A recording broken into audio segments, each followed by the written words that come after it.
ರಾಜ್ಯದಲ್ಲಿ ಜಾತಿ ಜನಗಣತಿಯ ಜಟಾಪಟಿ ಮತ್ತೆ ಮುಂದುವರೆದಿದೆ. ಸಂಸದ ಯದುವೀರ್ ಹೇಳಿಕೆಗೆ ಡಿಸಿಎಂ ಡಿಕೆ ಶಿವಕುಮಾರ್ ಅವರು ತಿರುಗೇಟು ಕೊಟ್ಟಿದ್ದಾರೆ. ಯದುವೀರ್ ಒಡೆಯರ್ ಹೊಸದಾಗಿ ಸಂಸದರಾಗಿದ್ದಾರೆ. ಅವರಿಗೆ ಇನ್ನೂ ಅನುಭವ ಇಲ್ಲ. ಅನುಭವ ಪಡೆದುಕೊಳ್ಳಿ ಮೊದಲು. ನಾವು ಸಾಮಾಜಿಕ, ಆರ್ಥಿಕ, ಶೈಕ್ಷಣಿಕ ಗಣತಿ ಮಾಡ್ತಾ ಇದ್ದೀವಿ. ಅವರು ಹೊಸದಾಗಿ ಸಂಸದರಾಗಿ ಆಯ್ಕೆ ಆಗಿರೋದು, ಹಾಗಾಗಿ ಅನುಭವ ಕಮ್ಮಿ. ಇನ್ನೂ ಕೂಡ ಅನುಭವ ಪಡ್ಕೊಳ್ಳಿ. ಕೆಲವರದ್ದು ಬಿಟ್ಟು ಹೋಗಿದೆ ಎಂದಿದ್ದಕ್ಕೆ ಮತ್ತೆ ಅವಕಾಶವನ್ನ ಕೊಡ್ತಾ ಇದ್ದೀವಿ, ಸಮೀಕ್ಷೆ ಮಾಡಿಸ್ತಿದ್ದೀವಿ. ನಮ್ಮನ್ನ ನೋಡಿ ಕೇಂದ್ರ ಕೂಡ ಘೋಷಣೆ ಮಾಡಿದೆ. ಸಂಸದ ಯದುವೀರ್ ಹೇಳಿಕೆಗೆ ಡಿಸಿಎಂ ಡಿಕೆ ಶಿವಕುಮಾರ್ ತಿರುಗೇಟು ಕೊಟ್ಟಿದ್ದಾರೆ.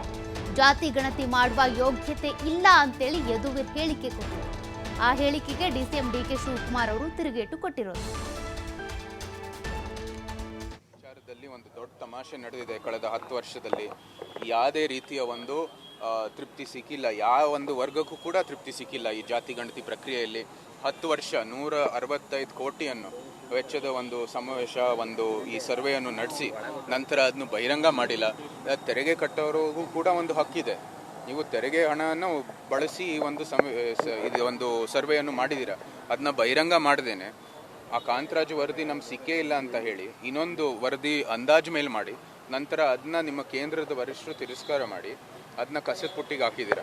ಇದು ಒಂದು ದೊಡ್ಡ ತಮಾಷೆ. ಇಲ್ಲಿ ರಾಜ್ಯ ಸರ್ಕಾರಕ್ಕೆ, ಈ ಕರೆಂಟ್ ಕಾಂಗ್ರೆಸ್ ಸರ್ಕಾರಕ್ಕೆ ಈ ಒಂದು ಜಾತಿ ಗಣತಿ ಮಾಡುವಂಥದ್ದು ಯೋಗ್ಯತೆಯೇ ಇಲ್ಲ. ಅವ್ರಿಗೆ ಈ ಒಂದು ಸಾಮರ್ಥ್ಯ ಏನು ಬೇಕಾಗಿದೆ ಅದು ಕೂಡ ಇಲ್ಲ. ಜಾತಿ ಗಣತಿ ವಿಚಾರದಲ್ಲಿ ಒಂದು ದೊಡ್ಡ ತಮಾಷೆ. MP ಆಗಿದ್ದಾರೆ, ಅವರೆಲ್ಲ ಅನುಭವ ಪಡ್ಕೊಳ್ಳಿ. ಅವ್ರಿನ್ನ ಸಂಸತ್ ಸದಸ್ಯರ ಅವರು ನಾವು ಸಾಮಾಜಿಕ, ಶೈಕ್ಷಣಿಕ, ಆರ್ಥಿಕ ವಿಚಾರದಲ್ಲಿ ನಾವು ಗಣತಿ ಮಾಡ್ತಾ ಇದೀವಿ. ಹಿಂದೆ ಕೂಡ ಮಾಡಿದ್ದು. ಅನೇಕರು ನಾವೇ ಕೆಲವೆಲ್ಲ ಬಿಟ್ಟೋಗಿದೆ ಅಂತ ಅನೇಕ ಸಂಘ ಸಂಸ್ಥೆಗಳು, ಸಮಾಜಗಳು ಹೇಳೋದ್ರಿಂದ ಮತ್ತೆ ಇದಕ್ಕೆ ನಾವು ಅವಕಾಶ ಮಾಡಿಕೊಟ್ಟಿದ್ದೀವಿ. ಅರ್ಥ ಆಯ್ತಾ? ಅವ್ರಿಗಿನ್ನ ಎಕ್ಸ್ಪೀರಿಯನ್ಸ್ ಇಲ್ಲ. ಕೇಂದ್ರ ಸರ್ಕಾರನೂ ನಮ್ ನೋಡಿ ಅನೌನ್ಸ್ಮೆಂಟ್ ಮಾಡಿದೆ. ಕಾಂಗ್ರೆಸ್ ಪಕ್ಷ ನಮ್ಮ ಪ್ರಣಾಳಿಕೆಯಲ್ಲೂ ಹೇಳಿದೆ. ರಾಹುಲ್ ಗಾಂಧಿ ಇಡೀ ದೇಶದಲ್ಲೇ ಮುಂದಾಳತ್ವ ತೆಗೆದುಕೊಂಡಿದೆ. ತೆಲಂಗಾಣದಲ್ಲಿ ಈಗಾಗಲೇ ಮಾಡಿದೀವಿ, ಇಲ್ಲೂ ಮಾಡಿದ್ದು. 10 ವರ್ಷ ಆಗಿದೆ, ಅದಕ್ಕೆ ಹೊಸದಾಗಿ ಮಾಡಬೇಕು ಅನ್ನೋದು. ನಾನೇ ಅದಕ್ಕೆ ಪಕ್ಷದ ಅಧ್ಯಕ್ಷನಾಗಿ ನಾನು, ನಮ್ಮ ಅನೇಕ ಮಂತ್ರಿಗಳು ನಾವೆಲ್ಲ ಸೇರಿ ಚೀಫ್ ಮಿನಿಸ್ಟರ್ಗೆ ಕನ್ವಿನ್ಸ್ ಮಾಡಿ ನಮ್ಮ ಪಕ್ಷ ಕೂಡ ಆದೇಶ ಕೊಟ್ಟು ನಾವು ತೀರ್ಮಾನ ಮಾಡಿದೀವಿ. ನೋಡಿಯಪ್ಪ, ಪಾಪ ಅವ್ರಿನ್ನ ಹೊಸದಾಗೆ MP ಆಗಿದ್ದಾರೆ, ಅವರೆಲ್ಲ ಅನುಭವ ಪಡ್ಕೊಳ್ಳಿ.